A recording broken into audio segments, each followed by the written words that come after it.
So hello guys, welcome to my channel. तो मैं आज बात करूंगा कि मेरे को किस कौन कौन से अपने चैप्टर अब कंप्लीट करने मेरे बचे हैं और मेरे 2 महीने की आगे की स्ट्रेटेजी क्या रहने वाली है, किस टाइप से मैं चैप्टर कंप्लीट करूंगा, उसके बाद मॉक टेस्ट कब से लगाना स्टार्ट करूंगा। तो गाइज अभी तक मेरे ये जो चैप्टर हैं जो आप देख सकते हो, इनको आप भी अगर एनडीए एस्पायरेंट हो तो आप भी नोट कर सकते हो कि ये जो मेन मेन चैप्टर्स हैं, इनमें से अगर आप इनको अच्छे से कर लेते हो तो आप कट ऑफ इजीली पार कर सकते हो। तो इनका होना बहुत ज़रूरी है। तो बाद में अगर एक्स्ट्रा कुछ पढ़ना है तो बाद में टाइम बचता है तो तब आप पढ़ सकते हो। तो सबसे पहले ये क्वाड्रेटिक इक्वेशन और कॉम्प्लेक्स नंबर मेरे हैं पूरे कंप्लीट। तो ये तो मैंने कर रखा है और इसमें से इन दोनों में से 8 से 10 क्वेश्चन देखने को मिल जाते हैं। उसके बाद आता है सेट, परमुटेशन और कॉम्बिनेशन, प्रोबेबिलिटी एंड स्टैटिक्स। तो इसमें से 25 से लेकर 27 तक क्वेश्चन आते हैं। इतने ज़्यादा वेटेज रखता है अपने आप में। तो अभी मैं परमुटेशन और कॉम्बिनेशन कर रहा हूँ। प्रोबेबिलिटी में भी मेरा कॉन्सेप्ट उतने स्ट्रांग नहीं है जितने होने चाहिए, लेकिन उसको भी मैं इसके बाद करूँगा, नेक्स्ट वही होगा। उसके बाद मैं स्टैटिक्स करूँगा और सेट तो मेरा है लगभग, बस रिवीजन करना है थोड़ा बहुत। सेट उतना हार्ड नहीं है। और ट्रिग्नोमेट्री भी मेरा कंप्लीट है। और आइडेंटिटी है हाइट एंड डिस्टेंस, और हाइट एंड डिस्टेंस में से एक क्वेश्चन आएगा ज़्यादा से ज़्यादा, जितना ट्रेंड्स देख रहा हूँ मैं। तो एक या दो क्वेश्चन बनता है, इतना नहीं बनता। फिर भी इतना हार्ड भी नहीं होता है टॉपिक, तो इसको मैं छोड़ूंगा, स्किप करूंगा इसको। और मैट्रिक एंड डिटर्मिनेंट्स भी है मेरा, बस क्वेश्चन सॉल्विंग करने हैं और थोड़ा बहुत रिवीजन करना पड़ेगा। और फंक्शन नहीं हो रखा है, फंक्शन करना है ये, क्योंकि ये बहुत इंपॉर्टेंट चैप्टर है। फंक्शन बहुत ज़्यादा वेटेज रखता है अपने आप में। और लिमिट हो चुका है, एप्लीकेशन ऑफ डेरिवेटिव हो चुका है।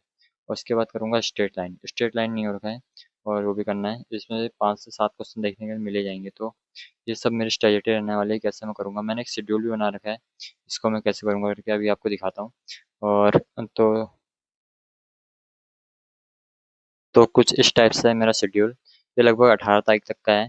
तो आज मेरे को जो मैंने किया, आज मैंने परमुटेशन और कॉम्बिनेशन करना है। ये मैंने कर लिया, लगभग हो ही गया मेरा ये पूरा।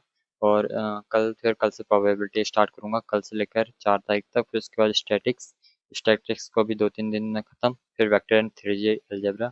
वेक्टर भी बहुत ज़्यादा इंपॉर्टेंट चैप्टर टॉपिक है, क्योंकि इसकी खास बात यह है कि वेक्टर में से आपको पीआईक्यू में से क्वेश्चन देखने को मिलते हैं ज़्यादातर, और उतने हार्ड क्वेश्चन नहीं आएंगे। तो ये काफ़ी ज़्यादा स्कोरिंग टॉपिक में से आता है, चैप्टर में से आता है।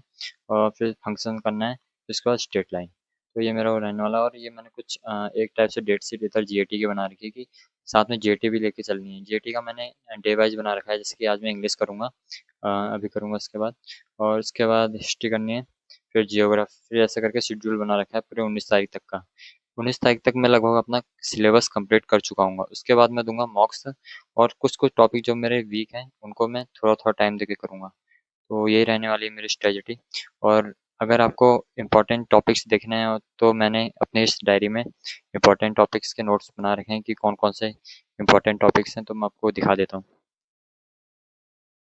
तो गाइस देखो, इंग्लिश में तो तुम्हें रीडिंग सेक्शन पर अपना बहुत ज़्यादा फोकस करना पड़ेगा, क्योंकि इंग्लिश का कोई सिलेबस फिक्स नहीं है। इसमें तुम्हें नए इंग्लिश में रीडिंग स्किल बढ़ा के वही रीडिंग बेस क्वेश्चन बन रहे हैं। तो उसी बेस पे क्वेश्चन पेपर सेट होने वाला है इंग्लिश में से। और बाकी हिस्ट्री का और फिजिक्स का अभी दिखाता हूँ आपको। तो गाइस ये जन जीएटी में फिजिक्स के जो मेन मेन टॉपिक हैं, फिजिक्स अपने आप में 25% ऑफ जीएटी है। तो क्योंकि इसमें से लगभग 25% आता है जीएटी के पोर्शन में से। Mechanics, properties of matter, and ये इंपॉर्टेंट इंपॉर्टेंट चैप्टर्स हैं, आप देख सकते हो। और उसके बाद आता है केमिस्ट्री। केमिस्ट्री में 9th 10th की केमिस्ट्री आप पढ़ लेना, उतना इनफ है। उससे ज़्यादा टाइम वेस्ट करके फ़ायदा भी नहीं है। उतना आप कर सकते हो। और बायोलॉजी में तो मैं उतना ध्यान नहीं देता, क्योंकि बायोलॉजी मैंने पढ़ी भी नहीं है और ज़्यादा वो भी नहीं है। फिर भी 10th तक लेवल तक के थोड़ी बहुत पढ़ लूँगा, होगा तो। नहीं तो बाद में करूँगा बायोलॉजी।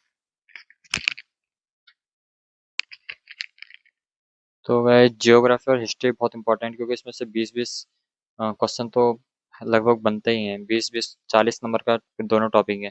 टोटल मिला के देखें तो इनके जो इंपॉर्टेंट टॉपिक्स हैं, जैसे कि आप देख सकते हो कि क्या क्या है।